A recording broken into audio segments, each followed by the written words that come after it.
Hello, welcome to another Board Deck and Dice review. Today we're looking at QE or quantitative easing. Each player is going to take a checkbook and the matching board of their, these are dry white, and the matching board of their chosen country, nation. These are double-sided for 5 players and 3 to 4. If you're playing 5 players, you have to use the UK. This is 5-player only.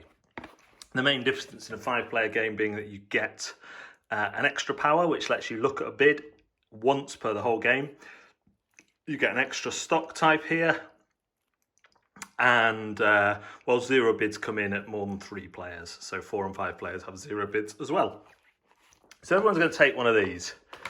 So there'll be that there, UK checkbook there. They're also going to get a starting stock. These ones over here, put them all in one pile just for ease. And the starting stock is one of the type, and that's hidden. So that means at the end of the game, when you're scoring, and let's take a look at the scoring, you will start with one of these. When you're scoring, you're looking for a number of things. First is a company VP. You'll be bidding for these stocks here, and they all have a number of VP between 1 and 4. So you can do it as you go along, or you can do it at the end. You'll basically count up how many points you have, and that's your company VP. Every round, there'll be 3 rounds of bidding. Every round, you will have a chance to bid a 0 bid as long as you have 4 players or more, 4 or 5 players. If you 0 bid in a round, you get 2 points. So there's a total of 6 points from doing 0 bids. Nationalisation, well, you see this is the Japanese one, but this is a China stock. So if I won this as a Japanese player, I would not get any additional points. But if I manage to get 3 of my own companies, I'm going to get 10 points, 6 for 2, 3 for 1. Then they all have a stock type here. So we have agriculture here. The more I get those, the more potential points I'm going to get. But also, if I diversify through the rows. So if I get 3 of a different type in this row, get 8 or 17 if I get all 5. And then you do that for each row. Then you total up your VP so far. And then you total up how much you've spent, which will be on the back of all your stocks that you've purchased. The person who spent the most is out of the game and scores 0 VP. The person who spent the least gets a bonus 7 points in a 5-player game, or a bonus 6 points in a 3 to 4-player game.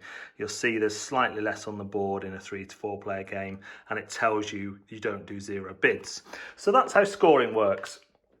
Each round, the lead player will turn over a stock, they will take their checkbook, and they will write a value on it that's placed openly. So let's just say 5k. They can write any value, there's no limit to money, and they'll put that there, and that's what that stock, they think that stock's worth. Then every other player will secretly write their bids, have to write whole numbers and pass them to the auctioneer. This person write nothing. Usually we write funny messages as well. This person's a bit canny. They're going to do, that's a 0. And 2, you dope. So they all go into that player. That player will then secretly look at these. They will find the willing bid, which in this case was 5,002 from the US player, and they will write it on the back and then pass that to the US player. And you carry on until you've got through all the stocks. These are set up differently for different player counts. It's very easy to do. And at the end of the game, you work out all those scores and you go from there. That's how to play QE. QE is a game that sounds like it shouldn't work. An auction game where you can bid whatever you want is as crazy as it sounds.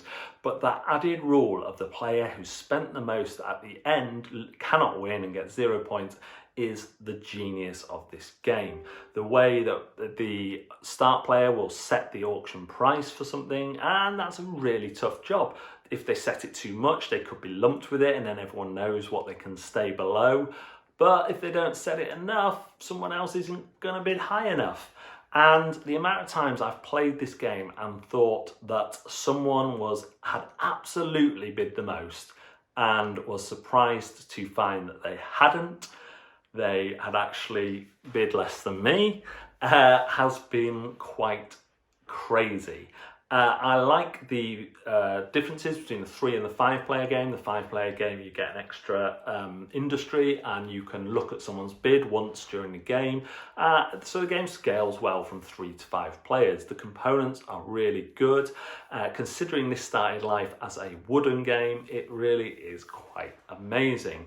The way the scoring works is clever and encourages you to go after things of the same type. But obviously that means everyone else, if they're paying attention, will know that you want them, so they will put them at a premium. Do you risk buying them?